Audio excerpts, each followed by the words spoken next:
Tranquility Outpost transmission decrypted. From Commander, Sol System Intelligence, to Commander, Terran Expeditionary Marine Corps, CC TJCOS. Subject: Intelligence Brief Classified TS. Attachments: KDSR Scan and Analysis, Earth, GeoInt, SIGINT, Comms Report. Sir, continued surveillance of the object in orbit suggests that it is entirely military in nature. As you know, the object disgorged hundreds of craft into Earth atmosphere shortly after arrival. Interestingly, since landing, none of them are taken off again. Movement between the object and enemy forces on the ground is conducted by significantly smaller craft and occurs regularly. Activity on the ground matches exactly what we learned was the enemy's most likely course of action from the incident in New Mexico. Friendly units on the ground are largely engaged in partisan actions on all 6 continents. While the invaders have equipment that outclasses that of the guerrillas on the ground, they are physically hindered both by the environment and what appears to be a lack of experience in combating motivated partisans. I have attached an analysis of the object in orbit's path, speed, and what we can discern of its capabilities. Additionally, Kuopia Deep Space Relay Scan has detected an object rapidly approaching the Sol system. It appears to be decelerating and has a trajectory that will place it in Earth orbit 3 weeks from today. There is no indication that either of the vessels have FTL capability.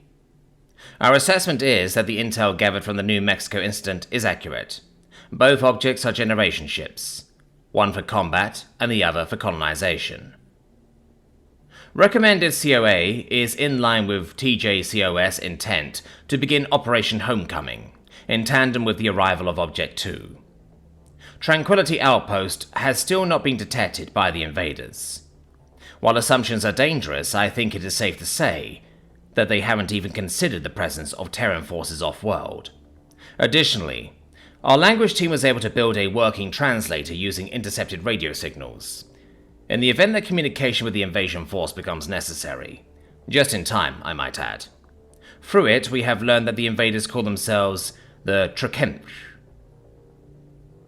SIGINT has prepared a comprehensive report on their language structure and transmission methodology. We will continue to monitor the situation on the ground. B-Gen Christiana Amos, SSI. 5 fucking local solar revolutions, bellowed HFY, the senior ground leader of the Trinkench Oligarchy's trading company. 5 fucking revolutions on this profit-forsaken world. And only a fraction of the projected wealth is even securely in our control, never mind extracted. His 6 underlings flinched at the sound of his voice. As senior troop managers, each of them were responsible for the control of a contingent, and to date, not one of them had delivered. One of them, Porvaz, meekly raised a 3-fingered appendage in a gesture indicating his desire to speak.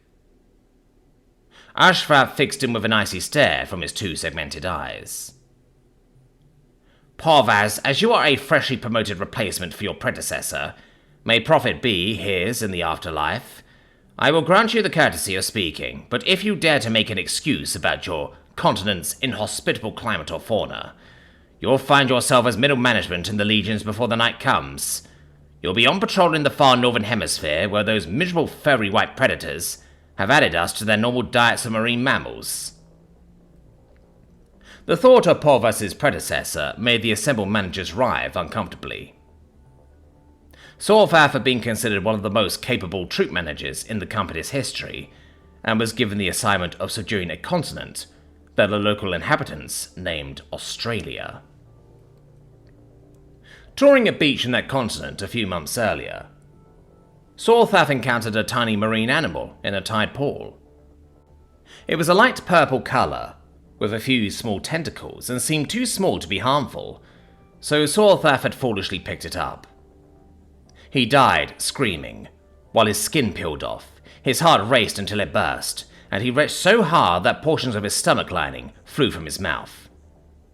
Reviewing human records, they learned this tiny marine animal was known locally as the common kingslayer, a species of jellyfish that even the humans feared. Since then, the Free Legions on the Australian continent had enacted a policy of killing any wildlife they encountered. Results were mixed. Porvaz gulped before speaking. Senior ground leader, I make no excuses. My troops are doing their best to engage both the human resistance fighters, as well as suppress the wildlife. My question is related to the scouting efforts that preceded our arrival, and how their assessments were so wrong. As I was not privy to this team's conversations, I respectfully request to be brought up to speed on two factors. The first is that our assessments of the resources available for us to extract is a fraction of what we were told was here. The second is regarding the population. Projections had the human populace approaching 20 billion individuals. Porvaz looked around at his co-workers. The human population is a tenth of what we expected, barely numbering at 2 billion. Even their disposition is wrong. We see the very elderly humans who are mostly benign and cause us no real problems, other than scattered protests and bureaucratic eye pains, and then there are humans of fighting age and fitness. The elderly ones, we find it difficult to find out what happened to their society, and the young ones are next to impossible to take alive. There's no records that we've found that give a conclusive answer as to what happened, and depending on the source, we hear that the rest died of some illness, vanished, or went away. Then there's the matter of resources. The natural hydrocarbons in particular are severely depleted from... Porvaz trailed off as he noticed the skin of the senior ground leader had gone from its regular light grey to a brightly coloured blue. Save this one sign of anger, though, Ashfab was able to keep his composure. Besides, like it or not, the troop manager for Australia had a point. It had been the equivalent of 200 local solar cycles since the company surveyors had returned. The Tshirt oligarchy's trading company had sent 2 survey ships to this miserable death world. Only one returned, the other having crashed in a desert on the North American continent, due to an early miscalculation regarding the planet's high gravity. The cost of rescue or recovery was deemed to be too high for the other scout ship, so the ship manager made the decision to return to the homeworld and report their findings instead.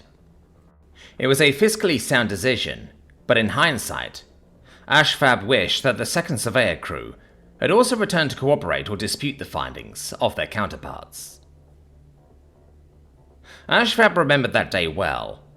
The entertainment fees had filled with the stories of an exotic world, twice the gravity of the homeworld, but rich in liquefied hydrocarbons, precious metals, and teeming with life that could be exhibited, processed, sold, consumed, or enslaved. At the time, he was little more than a grumbling, barely out of his pupae and just beginning his career, when he was placed aboard the invasion carrier and sent on the lifetime journey towards Earth. Advancing and training his whole adult life, his promotion to senior ground leader was a result of his own competence, as well as being familiar with the right people in command at the time, and waiting for them to die off before they reached their destination. On arrival, though, the truth on the ground was very different than what the surveyor reported. The previous liquefied hydrocarbons were significantly less than what the report said. More interestingly, though, the humans had clearly made it into their own orbit, as evidenced by the thousands of satellites surrounding their planet. This was a surprise to everyone on the carrier ship. To have gone from an industrial-age society to one that was able to be in space in less than 200 cycles was unthinkable. Clearly they had arrived just in time. A few more generations, and it may very well have been a human company that landed on the Tshirt homeworld, rather than the other way around. Porvaz, your question is a fair one, and I have no easy answers for you, Ashfab said. As far as we can tell, the humans had extracted a good amount of these resources, and used them in their own industrial processes. This is corroborated by the changes in atmospheric readings between the survey and our arrival. As far as the population, we know that compared to our lifespans, they are incredibly short-lived. The remnants of their cities and settlements suggest that they were advancing rapidly, but then something happened less than 100 local cycles ago. What happened to them, I don't know, But I do know that with the colony ship arriving in a few short days, there will be billions of hungry grubs, and the remaining populations of humans will be excellent meals before they pupate and hatch. As if on cue, a chime indicated that a transmission from the carrier ship manager was waiting to be answered. Ashrap's eyes narrowed in pleasured anticipation as he signaled an attendant to bring up the transmission on the display. "Ship Manager Kozlov, you have some news for me?"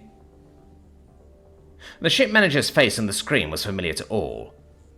Kozlov had been in command for the majority of the journey. After their arrival and discharge of the landing forces, he had maneuvered the carrier into a high orbit above Earth. Since then, he had expertly provided support for the forces on the ground, all in anticipation of the arrival of the colony ship. Kozlov's eyes narrowed as he began to speak. "Indeed, Senior Ground Leader. The colony ship has just entered visual range. It will be clearing the inner asteroid belt momentarily. We've just locked our visual systems onto it. I wanted to know if you and the assembled troop managers wanted to see the arrival of the colony." The narrow segmented eyes of the troop managers showed their pleasure at the idea. Ashrap gestured to Kozlov. "Please show us. I imagine it will be good for morale." The display screen blinked for a moment, and Kozlov's countenance was replaced with a view of the colony ship. Ashrap felt his pulse quicken, for as enormous as the carrier ship was, the colony ship dwarfed it. On board were scientists to assist in reforming the planet to an environment more hospitable to Trunkench physiology. There were also merchants, manufacturers, doctors, and billions of grubs to quickly populate this miserable death world and make it their own. Most importantly, though, there were enough adults of breeding age to provide every member of the invasion force with a mate. Ashrap watched with pleasure as the colony ship drifted past the massive asteroids on a course for Earth. And his pleasure turned to horror as plumes erupted from nearby asteroids and raced towards the colony ship.